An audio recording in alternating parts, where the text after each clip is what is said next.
다니엘과 세 명의 친구 사드락, 메삭, 아벳느고는 바벨론 포로로 끌려갔습니다. 포로이니까 모든 생각과 행동이 자유롭지 못합니다. 그가 만나는 모든 환경은 신앙과 위배되는 일들이 너무나 많았습니다.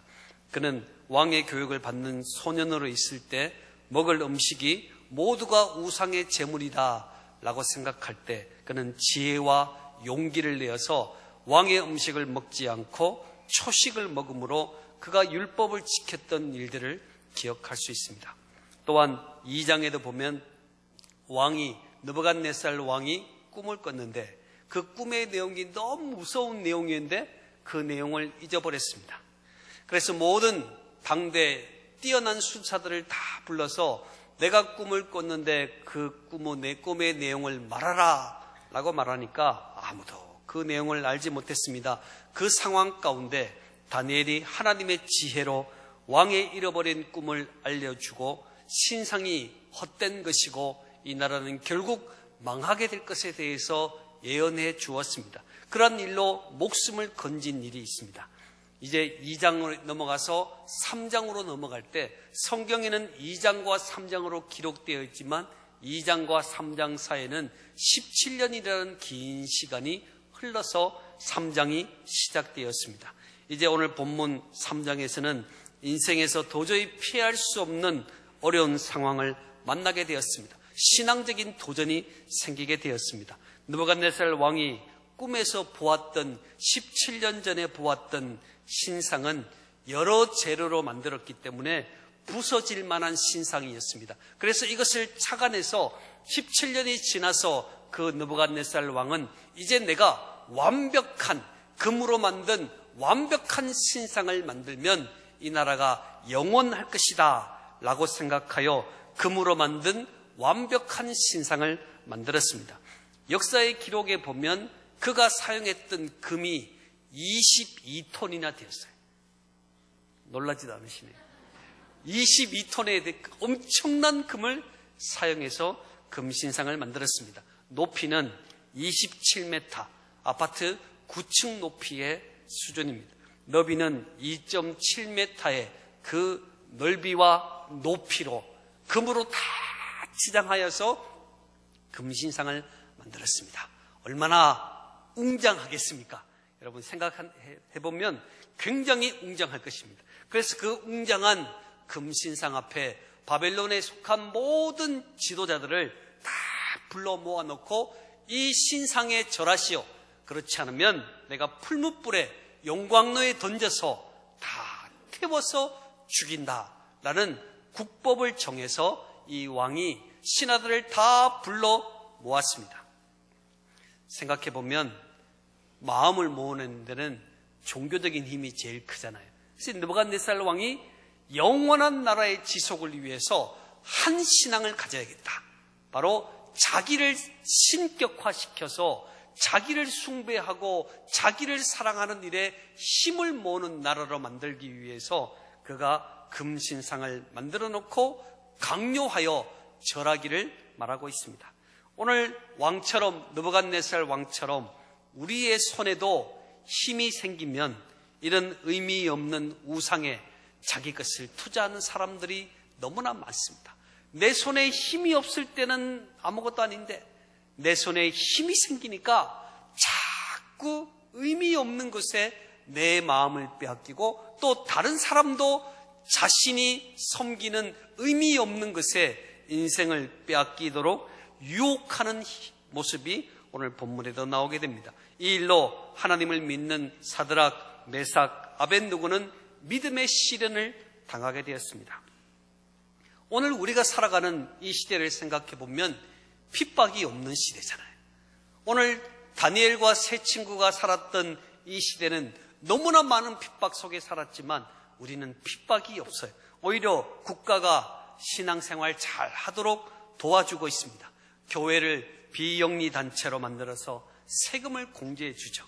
또 성도들이 헌금을 내면 소득세에서 기부금으로 공제해서 나눠주는 일들을 생각해 보면 국가가 우리 많은 기독교인들에게 열심히 신앙생활 하시오, 열심히 교회를 섬기시오 라고 지원해주는 이 상태를 우리는 생각해 볼 수 있습니다. 그렇다면 오늘 이 시대가 우리가 살아가는 이 시대에 정말 금신상 같은 어려움은 없는 것일까? 가만히 생각해 보면 새로운 형태의 신상을 숭배하는 오늘 이 시대 우리들의 모습을 발견할 수 있습니다. 물질이 금신상이 되어 있습니다. 권력이 금신상이 되어 있습니다. 어떻게 하면 인기를 누릴 수 있을까라고 생각하는 마음이 금신상이 되어 있습니다. 이단적인 생각이 금신상이 되어 있습니다. 잘못된 역술도 금신상이 되어서 새로운 형태의 신상을 만들어서 이것을 섬기는 자는, 이것을 받들어 모시는 자는 성공하게 될 것이고 그렇지 않는 자는 패하게 될 것이라는 그런 신성의 우상이 오늘 저와 여러분이 만나는 모습이 아닌가라고 생각을 해볼 수 있습니다. 그래서 오늘 바벨론 시대의 다니엘과 세 친구들이 어떤 신앙의 삶의 자세를 통해서 피할 수 없는 상황을 이겨갔는가를 오늘 본문을 통해서 살펴보면서 이 시대 새로운 형태의 신상을 숭배하게 될 오늘 저와 여러분이 어떤 모습으로 하나님 앞에 살아야 될 것인가를 오늘 저는 본문을 통하여 세 가지로 말씀을 드리고자 합니다. 피할 수 없는 상황을 만났을 때, 같이 해볼까요? 피할 수 없는 상황을 만났을 때 그리스도인들은 반드시 피할 수 없는 상황을 만나게 되어 있습니다. 우리가 신앙을 가지고 있다면 피할 수 없는 상황을 만나게 되어 있습니다. 그때 우리는 어떻게 해야 될 것입니까? 오늘 본문에서는 첫 번째, 인생의 목적이 살아계신 하나님께 있음을 알려야 합니다. 같이 해볼까요? 인생의 목적이 살아계신 하나님께 있음을 알려야 합니다. 피할 수 없는 신앙의 위기 가운데 있을 때 우리는 나의 인생의 목적이 전능하신 하나님, 살아계신 하나님께 있습니다. 이 사실을 알리는 일이 가장 먼저 해야 될 일들입니다. 군계일학이라는 말이 있습니다. 이 말은 닭무리 가운데 한 마리의 학이 서 있으면 눈에 띈다는 의미입니다. 많은 사람이 예스라고 하면서 우상을 숭배될 상황 가운데 우상을 숭배하고 있는데 한 사람이 가만히 서서 나는 그 일을 할 수 없다라고 말하면 모든 사람의 시선을 받게 됩니다. 오늘 본문에도 왕이 금신상을 세워놓고 낙성식에 지도자들을 참여하기를 말했습니다. 그래서 모든 사람들이 악기 소리가 울릴 때 절했습니다. 그 순간에 세 사람만 가만히 있어서 우상을 섬기지 않는 상황에 서 있습니다. 모두가 주목되고 있습니다. 왜 그들이 우상 숭배하지 않고 서 있게 되었을까요? 그의 인생의 목적이 살아계신 하나님에게 있기 때문에 결코 그 일을 할 수가 없었던 것입니다. 모두가 예스라고 할 때, 우상 숭배의 강요에서 예스라고 할 때, 모두가 돈에 빠져서, 권력에 빠져서, 인기에 빠져서, 잘못된 신앙에 빠져서 흐느끼고 있을 때 삶의 목적이 하나님께 있으면 그것이 아니요, 그것은 결코 일어나지 않아야 될 일이라고 말할 수 있는, 노라고 말할 수 있는 인생이 오늘 저와 여러분에게 있어야 된다는 것입니다. 하나님께서는 아니요, 하나님이 기뻐하시는 일이 아니고 내 인생의 목적은 하나님이시기 때문에 내가 결코 할 수 없다고 말할 때 전능하신 하나님이, 내 삶을 책임지시는 하나님이 우리의 하나님이심을 믿으시기를 축복합니다. 그렇습니다. 하나님은 내 인생의 목적을 분명히 할 때 그 인생을 결코 버리지 아니하시는 분이십니다. 오늘 그때 홀로 서 있을 때 바로 어떤 갈대아 사람들이 8절에 보면 그때에 어떤 갈대아 사람들이 나와 유다 사람들을 참소하니라 그랬습니다. 이 갈대아 사람은 바벨론의 가장 중심된 사람들입니다. 가장 기득권층에 있는 사람들인데 다니엘과 다니엘의 세 친구들이 벼슬을 맡아 관직을 맡고 있으니 얼마나 시기하는 마음을 가지고 있을까요? 저 자리는 우리 민족이 가져야 할 자리인데, 저 자리는 우리 민족이 서야 될 자리인데 다른 포로된 자들이 그 자리에 서 있으니까 얼마나 시기하는 마음을 가졌겠습니까? 그런데 이 세 사람이 금신상에게 절을 하지 않는 것입니다. 그래서 절하지 않는 그들을 참소하고 있습니다. 그 참소의 내용 12절의 말씀에 볼까요? 12절 말씀. 12절 말씀에 보면 자 한번 다 같이 읽어볼까요? 시작. 이제 몇 유다 사람 사드락과 메삭과 아벳느고는 왕이 세워 바벨론 지방을 다스리게 하신 자이거늘 왕이여 이 사람들이 왕을 높이지 아니하며 왕의 신들을 섬기지 아니하며 왕이 세우신 금신상에게 절하지 아니하나이다. 아멘. 그렇습니다. 왕께 나와서 시기하는 마음으로 참소하는 내용을 보니까 왕이 세워 바벨론 지방을 다스리게 한 자들이라고 강조하고 있습니다. 왕이시여, 왕이 세운 자들이 아닙니까? 우리가 그토록 반대해도 왕이 세우신 자가 아닙니까? 왕과의 관계를 딱 연결시키면서 아니 왕이 추천하고 왕이 세운 저들이 어찌 왕이 세운 금신상에게 절하지 않는 것입니까? 라고 그들이 참소했습니다. 그때 14절의 말씀에 보면 왕이 그 이야기를 듣고 그들에게 말했습니다. 내가 세운 금신상에게 절하지 아니한다 하니 사실이냐? 그랬어요. 왕도 동일하게 말하고 있습니다. 내가 너를 어떻게 관직에 올렸는데 내가 세운 신상을 가장 먼저 절해야 될 사람들이 너희들인데 어찌 너희들이 내가 세운 금신상에게 절을 하지 않느냐? 나는 그스로 나와의 관계를 생각해 보면 너희들이 그렇게 해야 되는데 왜 그렇게 하지 않느냐라고 질문하고 있습니다.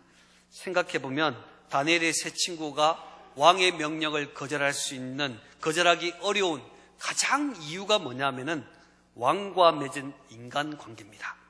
왕과 맺은 관계가 생각해 보면 왕이 포로로 있는 자를 관직에 올려주었으니까 얼마나 감사하겠습니까?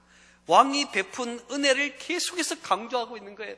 내가 베푼 은혜가 있지 않느냐? 내가 맺은 관계가 있지 않느냐? 그걸 기억해야 되지. 왜 너는 기억하지 못하느냐라고 오늘 왕이 다니엘의 세 친구에게 그렇게 이야기하고 있습니다. 이처럼 우리가 사람들이 세상의 인정과 인간관계로 우리의 신앙을 회유할 때 우리는 인생의 오답이 마치 정답으로 보여질 때가 너무나 많습니다. 요즘 신천지가 아주 극세하고 있지만 생각해보면 신천지의 기본 내용 100과 가운데 35과에 보면 죽음과 부활에 대해서 설명합니다. 죽음과 부활에 설명하면서 이만희가 예수다, 구세주다 라는 설명이 있습니다. 대부분 신앙생활 하는 사람들, 조금만 신앙생활 하는 사람들은 이 단체가 잘못되었다라는 사실을 금방 알 수 있습니다. 그런데 그들이 왜 빠져나오지 못하느냐? 1강에서 35강까지 할 때 너무 잘해주고 너무너무 잘해줘요. 지금까지 받지 못했던 대접, 남편도 나를 그렇게 사랑해주지 않고 자녀들도 나한테 인정해주지 않았던 엄청나고 융숭한 대접을 받았거든요. 인간적인 정이 가득 찹니다. 그러니까 그 가득 찬 정 때문에 그들이 아닌 줄 알면서 잘못된 것인 줄 알면서도 빠져나오지 못하는 모습들이 있는 것이죠. 그래서 이 정이라는 거, 인간관계라는 것이 굉장히 우리들의 신앙에 방해가 될 때가 얼마나 많은 줄 모릅니다. 물론 일반적으로 우리가 도와준 사람이 있으면 우리가 사람들에게 도움을 주잖아요. 옆 사람에게 도움을 주잖아요. 그러면 우리가 잊어버려야 합니다. 왜요? 하나님이 주신 것으로 도와준 거잖아요. 같이 한번 해볼까요? 내가 도와준 일이 있으면 잊어버려야 합니다. 도와주고 왜 이 사람이 나한테 전화가 오지 않는가? 왜 나한테 감사하지 않는가? 이렇게 생각하지 말라. 도와준 사람은 도와주고 잊어버려야 돼.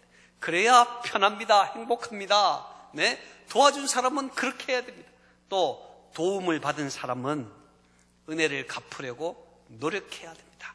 힘을 쏟아야 됩니다. 그게 바로 그리스도인의 모습입니다. 그러나 세상과 신앙이 충돌되게 될 때, 충돌했을 때, 그때는 우리의 인생의 목적이 하나님이심을 단호히 알리며 말할 수 있는 은혜가 오늘 저와 여러분에게 있기를 축복합니다. 신앙을, 인간관계가 정의, 결코 뛰어넘을 수 없다는 사실을 우리는 기억해야 될 것입니다. 많은 사람들이 제가 장례식에 가서 보면, 믿지 않는 장례식에 보면 저들이 어떻게 신앙을 지키나 보면요, 다 절을 해요. 우상 앞에 절하지 말라, 우상 숭배하지 말라, 하나님이 기뻐하지 않는 것이다 라고 말을 해도 제사 때도 구분하여 이것은 하나님이 기뻐하시는 일이 아니요, 내 인생의 목적은 하나님이요 라고 고백하는 사람도 마지막 장례 앞에 서서는 다 우상 앞에 절을 하더라고요. 여러분, 우리가 세상과 신앙이 충돌될 때 우리 인생의 목적은 하나님께 있다는 사실을 명확하게 고백하고 알릴 수 있는 은혜가 오늘 저와 여러분에게 있기를 축복합니다. 네, 우리가 신앙생활 지키는 것이 얼마나 힘든지를 몰라요. 왜 그들이 지금까지 잘 지켜오던 신앙을 마지막 장례 때에 놓칠 수밖에 없을까요? 부모와의 정이 너무나 크기 때문이죠. 이제 부모님 떠나셨는데 내가 절 한번 못할까? 이 마음이 너무나 큰 거예요. 그래서 그렇게 많은 무리들 가운데서 그렇게 힘들게 신앙 지키던 자들도 우르르 무너지는 일들을 많이 보게 됩니다. 여러분, 그래서 우리에게 피할 수 없는 상황은 우리들의 인생에 자주 찾아오게 될 것입니다.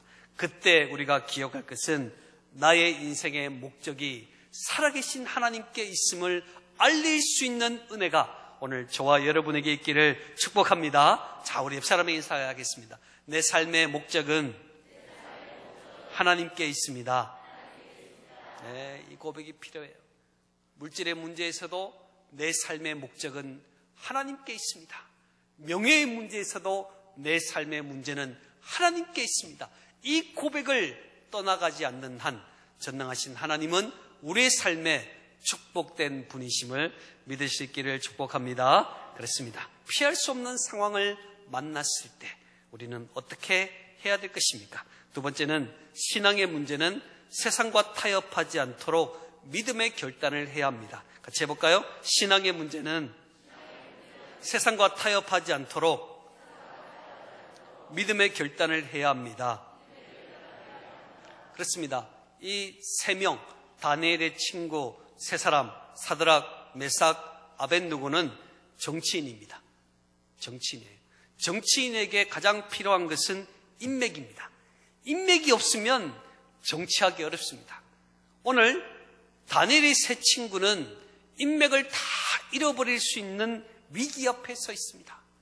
인맥이 있어야 정치를 하는데 그 인맥들은 다 절을 하는데 혼자 절을 하지 않는다면 그 인맥을 놓치고 마는 안타까움이 있을 것입니다. 그때 마음에 드는 생각이 무엇일까요?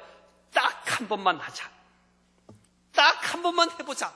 그래서 그 다음에는 안 하면 되지 않겠는가 생각하는 마음이 우리들에게 있습니다. 왜요? 중요하니까. 이 부분이 너무나 중요하니까. 그렇습니다. 왕은 그들을 너무 사랑했습니다. 그래서 그들의 생각을 처리할 수 있는 기회를 그들에게 주었습니다. 15절 말씀이죠. 15절 말씀에 보면 이제라도 너희가 준비하였다가 그랬어요. 얼마나 안타까웠는지 왕이 이제라도 너희가 준비하였다가 악기의 소리가 들릴 때 너희가 절을 하면 좋거니와 그랬어요. 내가 정말 이제라도 마음을 돌려서 절을 해라, 우상을 섬기라. 그러면 내가 너를 살려줄 것이고 그렇지 않으면 풀무불에 던질 것이다. 그리고 후반절에 보면 능히 너희를 내 손에서 건져낼 신이 누구겠느냐 하니 라고 말해주고 있습니다. 오늘 다니엘의 세 친구들의 마음에 가장 마음을 아프게 한 것은 바로 이것이었습니다. 능히 너희를 내 손에서 건져낼 신이 누구겠느냐? 너희들이 하나님을 섬긴다고, 하나님을 믿는다고 그렇게 있는데 과연 하나님이 풀무불에서 너희들을 건져줄 수 있겠느냐? 그러니 포기하고 나를 섬기라, 신상을 섬기라 라고 말할 때 그는 왕의 타협을 거부하게 되었습니다. 그리고 16절에 이렇게 이야기하고 있습니다. 왕에게 대답할 필요가 없나이다. 이 일에 대해서는 왕에게 대답할 필요가 없나이다 라고 말해 주었습니다. 왕의 생각은 바로 하나님보다 나 자신이 더욱 뛰어나다, 나를 믿어야, 나를 섬겨야 너희들이 살 수 있다는 그런 회유책에 담대하게 말하기를 이 일에 대해서는 왕에게 대답할 필요가 없나이다. 왜 그렇습니까? 왜 대답할 필요가 없습니까? 하나님의 백성은 생명이 없는 우상에 절하지 않는 것이 너무나 당연한 일이기 때문에 나는 왕에게 대답할 필요가 없습니다 라고 말해 주었습니다. 이처럼 생사의 문제가 인간 권력에 있지 아니하고 하나님께 달려있다는 사실을 우리는 기억해야 합니다. 같이 해볼까요? 우리의 생사의 문제는 하나님께 달려 있습니다. 그렇습니다. 우리의 생사의 문제는 하나님께 달려 있는데 하나님께 집중하지 못하면 우리는 둔감해집니다. 마치 권력이, 물질이, 힘이 내 인생의 문제를 해결해 준다고 생각할 때가 너무나 많아요. 그래서 우리는 둔감해진 영적 상태를 민감하게 정리하고 하나님 앞에 설 수 있는 은혜를 가져야 합니다. 우리 안에도 많은 신앙의 타협이 생길 때가 있습니다. 이번 주일 한 번만 그렇게 해보자. 보지 말아야 될 것을 보게 될 때 잠깐이라도 한번 보자 라고 생각하는 마음이 있습니다. 가볍게 생각하다가 그 생각이 나를 넘어뜨릴 때가 얼마나 많은 줄 모릅니다. 100m가 넘는 거목을 생각해 봅시다. 엄청나게 큰 거목들이 결국 넘어지게 되는 가장 원인은 작은 벌레에 의해서 넘어지게 됩니다. 큰 힘이 넘어뜨리는 것이 아니라 작은 벌레가 조금씩 갉아먹는 이 갉아먹음 때문에 거목이 넘어지는 겁니다. 오늘 우리가 인생을 살면서 신앙에 많은 타협점을 가지게 됩니다. 이렇게 할까? 저렇게 할까? 이렇게 할까? 저렇게 할까? 그러나 믿음은 결코 타협의 대상이 아니라는 사실을 오늘 이 시간 우리는 기억해야 됩니다. 사탄마귀는 늘 우리들에게 왕의 모습으로, 가까운 친구들의 모습으로 찾아와서 하나님을 섬기는 것을 방해하고 있습니다. 너 절하지 않으면 너만 손해야. 너 이거 뇌물 먹지 않으면 너만 손해야. 내가 이거 하지 않으면 너만 손해니까, 아무도 보지 않으니까 이 일을 해라 라고 계속하여 우리들에게 공격하고 방해하고 있는 모습을 우리는 기억해야 됩니다. 그래서 오늘 다니엘의 세 친구들이 어떤 믿음의 결단을 했는지를 여러분 보시겠습니다. 17절 말씀을 한번 볼까요? 17절 읽어보겠습니다. 시작. 왕이여, 우리가 섬기는 하나님이 계시다면 우리를 맹렬히 타는 풀무불 가운데서 능히 건져내시겠고 왕의 손에서도 건져내시리이다. 아멘. 아멘. 그렇습니다. 신앙의 문제에 대해서는 이 세 사람은 하나님에 대한 절대적인 믿음을 가지고 있습니다. 하나님이 능히 풀무불에서 왕의 손에서 건져내실 것입니다. 하나님이 우리를 구원하실 것입니다라는 명확한 하나님에 대한 절대적인 믿음을 오늘 이 세 사람은 고백하고 있습니다. 그렇습니다. 기억할 것은 하나님의 구원의 손길은 우리를 해치려는 사탄마귀의 손길보다 빠르다는 사실입니다. 아무리 사탄마귀가 우리를 공격해도 하나님의 손이 더욱 빠르기 때문에 구원의 은혜를 베푸시는 하나님이 우리의 하나님이시라는 사실을 기억해야 합니다. 18절 말씀도 보실까요? 18절 말씀에 보면 그렇게 하지 아니하실지라도, 네, 하나님이 풀무불 가운데서 왕의 손 가운데서 능히 구원해 주실 것입니다. 우리는 그 믿음 가지고 있습니다. 그러나 그리 아니하실지라도 내가 결코 하나님을 기쁘시게 하는 일에 설 것이지 하나님을 기뻐하지 않는 곳에 서지 않겠습니다 라고 그는 고백하고 있습니다. 그렇게 아니하실지라도. 많은 사람들은 신앙생활하면서 이렇게 고백합니다. 그리하시면 안 됩니다 하나님. 같이 해볼까요? 그리하시면 안 됩니다 하나님. 네, 우리는 그렇게 고백해요. 하나님 앞에 기도했는데 응답을 안 주시는 거예요. 하나님 그렇게 하면 안 됩니다 이렇게 이야기해요. 그런데 오늘 이 세 사람의 신앙의 고백을 보실까요? 그렇게 하지 아니하실지라도. 저는 그렇게 되지 않으면 순교하게 되겠습니다. 저는 순교하겠습니다.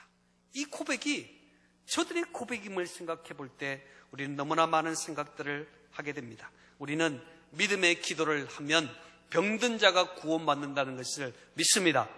하나님의 사랑받는 자는 영원히 잘되고 범사가 잘 된다는 사실도 믿습니다. 하나님의 일을 감당하는 자는 넉넉히 하나님이 재물을 허락해 주신다는 사실도 우리는 믿습니다. 네, 이런 믿음이 우리들에게 있어요. 그렇지만 그렇게 하지 아니하실지라도 그것을 선하신 하나님의 뜻으로 받아들이겠습니다. 이 고백은 하나님이 너무나 기뻐하시는 고백이 아닌가라고 생각이 됩니다. 신앙의 문제에서는 세상과 타협하지 않는 그 믿음의 결단을 위해서 하나님은 내 인생의 구원자 되시다. 하나님 내 인생의 모든 것을 허락하시는 분이시다. 그러나 그렇게 하지 아니하실지라도 내가 주님을 위하여 그렇게 하겠다고 고백할 수 있는 이 신앙이 얼마나 놀라운 신앙인지 모릅니다. 가만히 생각해 보면 내가 정말 이렇게 풀무불 앞에서 순교할 수 있을까? 한번 옆 사람에게 한번 물어보겠습니다. 자, 물어보겠습니다. 풀무불 앞에서 순교할 수 있겠습니까? 이렇게. 아주 엄숙하시네요. 네, 아주 엄숙하세요. 네, 우리가 풀무불 앞에 있을 때 두 가지 반응 아니겠습니까? 첫 번째 반응, 그리하시면 안 됩니다 하나님. 이거 그렇게 아니하실지라도 순종하겠습니다. 이 두 가지의 모습 가운데 나는 어디에 속해 있는가? 한번 옆 사람에게 한번 물어보겠습니다. 자, 좀 물어보세요 옆 사람에게. 네, 저만 보지 마시고 옆 사람에게 물어보세요. 나는 어떻게 대답할 것인가? 네, 대답이 나와 있을 겁니다. 나는 어떻게 대답할 것인가? 대부분 이렇게 이야기할 것입니다. 그렇게 아니하실지라도 순종하겠습니다. 네, 우리는 그렇게 생각해요. 네, 늘 그렇게 생각합니다. 그러나 풀무불 앞에 있을 때 정말 내가 그렇게 할 수 있을까? 이것은요, 내 일상생활에서 나타나게 됩니다. 나의 일상생활에서 손해보는 일이 있어요. 예수를 믿는다고 손해보는 일이 생겨요. 그런데 이 손해보는 일 앞에서는 팔을 걷어붙여요. 손해 안 보려고. 이거 안 되지. 팔을 걷어붙여요. 눈에 안 보니까 안경까지 쓰면서 이거 안 되지. 이렇게. 우리는 늘 고백해요. 그렇게 아니하실지라도 하나님께 순종하겠습니다. 이 고백이 우리한테 있어요. 누구도 나는 안 해요, 그렇지 못해요, 이렇게 하는 사람 거의 없을 거예요. 나는 어떤 일이 있어도 그렇게 하겠습니다 라고 고백하지만 우리 앞에 당장 보여지는 손해 앞에서 내가 과연 그렇게 선택할 수 있을까? 하나님의 영광을 위해서 내가 손해볼 수 있을까? 그런 사람이 풀무불 앞에서도 그리 아니하실지라도 하나님 앞에 설 수 있는 은혜를 가지게 되는 것입니다. 우리는 눈앞에 보여지는 이익에 너무나 급급한 그리스도인이 아닌가를 우리는 돌아보셔야 됩니다. 우리는 작은 일이라 할지라도 세상 가운데 있을 때 신앙에 저촉되는 일들이 있어서, 신앙의 양심에서 방해되는 일들에 있어서 철저히 믿음의 결단을 하나님 앞에 서야 될 것입니다. 피할 수 없는 상황을 만났을 때 우리는 믿음의 결단을 해야 됩니다. 어떤 결단입니까? 그렇게 하지 아니하실지라도. 그렇습니다. 피할 수 없는 상황을 만났을 때 세 번째는 어려울 때 믿음의 시선으로 하나님의 뜻을 바라봐야 합니다. 같이 해볼까요? 어려울 때 믿음의 시선으로 하나님의 뜻을 바라보십시오. 네, 믿음의 눈이 참 중요합니다. 믿음의 눈. 믿음의 눈은 새 힘을 줍니다. 그러나 믿음의 눈이 아니라 절망의 눈으로 생각하면 모든 것이 무너지게 됩니다. 우리 주변에 옆 사람을 한번 보겠습니다. 옆 사람, 뒷사람 한번 보십시오. 옆 사람, 뒷사람 보실 때 믿음의 눈으로 생각하면 다 이쁘잖아요. 자, 우리 옆 사람 인사하겠습니다. 너무너무 멋있어 보입니다. 믿음의 눈으로 보면 다 멋있어 보입니다. 그런데 믿음의 눈이 아니면 다 이상하게 보입니다. 사람 코가 이상하네. 세수는 했을까? 뭐 이렇게 다 이상해 보이는 거예요. 근데 믿음의 눈으로 생각하면 모두가 이뻐 보이는 거예요. 그래서 우리가 특별히 어려울 때 믿음의 시선이라는 것이 얼마나 중요한지 몰라요. 어려울 때 나의 눈이 믿음의 시선을 가지게 될 때 우리는 기쁨으로 하나님을 바라볼 수가 있게 됩니다. 다윗이 다니엘의 세 친구는 왕의 회유를 받았는데 왕에게 그 회유를 거절했습니다. 그때 19절의 말씀에 보면 19절 말씀에 느부갓네살이 분이 가득했어요. 사드락과 메삭과 아벳느고를 향하여 얼굴빛을 바꿨습니다. 화가 났습니다. 화가 났는데 전 세계를 다스리는 왕이 느부갓네살 왕입니다. 세계를 움직이는 왕이 하나님을 믿겠다고 딱 버티고 서 있는 이 세 사람을 감당을 못하는 거예요. 세 사람입니다. 아무것도 아닙니다. 그런데 전 세계를 움직이는 이 왕이 이 세 사람이 믿음의 선택을 하여 딱 버티고 있으니까 얼굴빛이 바뀌기 시작합니다. 분노가 일어나게 됩니다. 어찌할 바 알지 못하여 명령하기를 평소보다 풀무불을 7배나 뜨겁게 하라. 네, 그냥 내가 더 뜨겁잖아요. 근데 7번. 네, 이 풀무불 용광로는요, 금신상을 만들기 위해서 바로 옆자리에 금을 녹이던 그 용광로입니다. 그 용광로에 사람을 집어넣어 죽이는데 그 온도가 아니라 7배나 높은 온도를 높여라, 이렇게 말했습니다. 그래서 현대인들은 고난 공포증이 있어요. 고난 공포증. 한번 따라해 볼까요? 나는 고난 공포증이 있습니다. 고난만 만나면 무서워 벌벌벌 뜹니다. 저는 고공 공포증이 있는데, 여러분 어떤 공포증이 있습니까? 다 여러분 대부분 마음에 공포증을 가지고 있습니다. 그런데 동일한 공포증이 있는데 그것은 고난이라는 공포증입니다. 고난을 보면 막 떨어요. 무서워해요. 왜? 평소에 고난을 많이 만나지 못했거든요. 그러니까 고난을 보면 무서워 떠는 것입니다. 오늘 본문에 다니엘의 세 친구가 믿음의 선택을 딱 하니까 제일 먼저 무서운 고난이 왔을 때 무서움이 왔는데 그 무서움의 첫 번째는 얼굴빛이 바뀌는 거예요. 보십시오. 여러분, 제가 이렇게 있다가 얼굴빛이 막 울그락불그락 해가지고 여러분을 쫙 째려본다고 생각합니다. 이렇게 째려보. 그러면요, 굉장히 마음에 쫙 가라앉을 겁니다. 게다가 한마디 거듭니다. 용광로를 7배나 뜨겁게 하라. 더 무서운 겁니다. 7배나 뜨겁게 하라. 게다가 결박한 세 사람을 던지려고 하는 그 사람들이 불꽃이 쫙 날아들어가지고 그 사람들을 다 태워버리는 거예요. 여러분, 이것이 얼마나 우리 인생의 위험한 일들인지 아십니까? 바로 이것이 고비예요. 고난이 계속 오는 겁니다. 무서움이 계속 찾아오는 겁니다. 하나만 찾아오면 이길 수 있겠는데, 얼굴빛은 이길 수 있겠는데, 안 보면 되니까 이길 수 있겠는데, 풀무불을 7배나 뜨겁게 하라니까 이거 들어가야 되니까 현실 문제잖아요. 무서운 겁니다. 게다가 던지는 사람이 으아! 불이 붙어가지고 으아! 그러니까 그 마음의 공포라는 건 얼마나 무서운 일인지 몰라요. 공포. 그래서 우리가 문제가 해결되기 위해서 하나님 앞에 기도할 때 하나님은요, 문제 응답을 주시기 전에 더욱더 일이 어려워지게 만듭니다. 기억하셔야 돼요. 하나님 도와주세요. 하나님 도와주세요. 그러면 오냐 탁 주면 좋을 텐데 하나님은 그렇게 하잖아요. 어떻게 해야 돼요? 더 어려운 일을 보내십니다. 그때 우리가 생각할 것은 하나님이 이제 나에게 응답하시려나 보다, 이렇게 생각해야 된다는 거예요. 같이 해볼까요? 하나님이 나에게 응답을 주시려나 보다. 네, 그렇습니다. 오늘 다니엘의 세 친구는 이제 풀무불에 들어가게 됩니다. 너무나 무서워요. 가만히 있어도 다리가 후들들들들들 떨릴 겁니다. 정말 떨릴 거예요.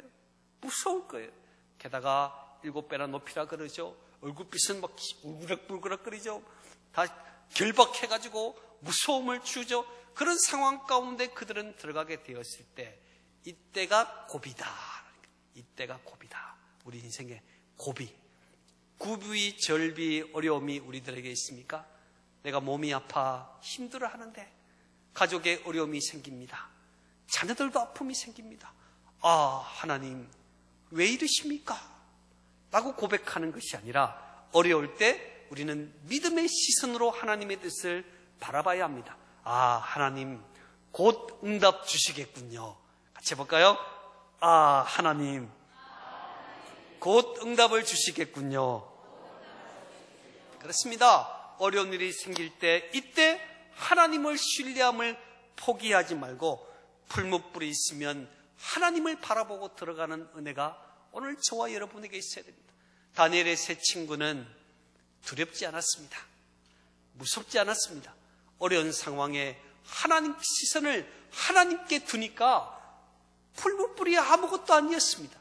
여러분, 사실 가만히 생각해 보면 풀무불 바깥의 온도는 사람이 높이는 것이지만 안의 온도는 하나님이 낮추시는 거거든요. 그들은 하나님을 바라봤습니다. 풀무불을 기꺼이 들어갔습니다. 그래서 그 자리에서 구원의 역사를 일으킨 것을 보게 됩니다. 시선에서 새 힘이 생기는 것입니다. 내가 어디에 시선을 두느냐, 거기에 우리는 새 힘을 얻을 수가 있는 것을 보게 됩니다. 그렇다면 왜 왕이 분을 냈을까? 뭐 때문에 왕이 분을 냈을까? 시선을 땅에 두기 때문에 힘 있는 자신이 만든 금신상에 절하지 않으니까, 내 마음대로 빨리 안 되니까 왕이 분을 내고 있는 모습을 봅니다. 여러분, 땅에 나의 시선을 고정하면 분이 납니다. 내 손에 힘이 있습니까? 자, 여러분 손에 한번 손 잡아보시죠. 여기 들어보시죠. 꽉 한번 쥐어보세요. 힘이 느껴지십니까? 대답이, 자, 힘이 느껴지십니까? 네, 다 힘이 있으시죠? 이 힘이 있으니까 자기가 원하는 대로 안 되니까 분이 나는 거예요. 그런데 이 다니엘의 세 친구는 힘이 없어요. 결박되어 있어요. 아무 힘이 없어요. 그러니까 하나님을 보니까 하나님의 뜻이 보이고 하나님의 기쁨이 보여지는 것입니다. 왕이 힘이 있으니까 금신상에, 자기가 만든 금신상에 절하지 않는 저의 모습을 보면서 내 마음대로 안 된다고 분을 내고 있어요. 오늘 저와 여러분 안에 분냄이 있습니까? 화가 나는 일이 있습니까? 왜 화가 나시죠? 왜 분이 나시죠? 내 마음대로 안 되니까. 내 마음대로 되니까. 힘을 주신 이는 하나님이신데 왜 우리 믿는 사람들이 내 마음대로 하려고 화를 내고 있습니까? 기억할 것은 왕이라도 하나님이 허락하지 않으면 거지가 됩니다. 아무리 왕이고 아무리 뛰어난 자랄지라도 하나님이 그 자리를 허락하지 않으면 거지가 되는 신세가 우리의 신세입니다. 우리가 살다 보면 내 마음대로 안 되는 것이 있음을 배워야 합니다. 하나님께서, 또 그러니까 우리가 내 마음대로 돼야 되는 사람은 하나님 앞에서 따지는 거예요. 하나님, 제가 얼마나 일 많이 했습니까? 하나님, 이럴 수 있겠습니까? 하나님 앞에 따지고 있는 우리의 모습을 발견할 때가 있습니다. 여러분, 손에 힘이 있습니까? 그 힘은 착각하지 마세요. 하나님이 주신 거예요. 그래서 우리는 인생을 살면서 내 마음대로 안 되는 일도 있다라는 것을 배우는 순간 우리는 하나님의 사랑 안에 거하게 되는 것입니다. 피할 수 없는 상황을 만났을 때 우리는 어떻게 해야 될 것입니까? 첫 번째는 인생의 목적이 살아계신 하나님께 있음을 알려야 합니다. 내 인생의 목적은 살아계신 하나님께 있습니다. 권력에 있지 않고 물질에 있지 않습니다. 살아계신 하나님이 내 인생의 목적입니다. 또한 신앙의 문제에 있어서는 세상과 타협하지 않도록 믿음의 결단을 해야 합니다. 하나님은 내 인생을 구원하신 분이시다. 하나님은 내 인생을 구원하시는 분이시지만 그렇게 하지 아니하실지라도 나는 하나님의 뜻을 순종하겠다는 고백이 있어야 될 것입니다. 또한 어려울 때 믿음의 시선으로 하나님의 뜻을 바라보십시오. 주님을 바라보세요. 믿음의 시선을 가지세요. 그러면 하나님의 뜻이 귀해지게 됩니다. 기도하겠습니다.